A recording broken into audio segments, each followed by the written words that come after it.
সকালে আমি জানতে পারলাম যে দাউদ ভাই এবং তার স্ত্রী দুজনেই আত্মহত্যা করেছেন। কেন করেছেন আমি এটা সঠিক জানি না। আমি এখানে আসার পরে অনেক বিভিন্ন জায়গায় খোঁজখবর নিতেছি, বাট তারা সবাই বলতেছে যে দুজনেই ভিতরে কোনো ঝামেলা ছিল না, বাট আমরা দেখিও নেই। কেন এমনটা হয়েছে আমরা তো জানি না। ওই রুমের ভিতরে সীমাবদ্ধ হয়েছে, এর থেকে বাইরে যায়নি।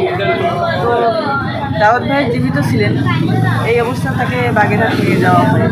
ব্রিজের বাগেরহাট দৌড়াটা ব্রিজের উপর যখন নিয়ে যায় তখন দাউদ ভাই শেষ নিঃশ্বাস দিক করে। এইটুকু আমি জানি, এর থেকে বেশি আমি আর কিছু জানি না।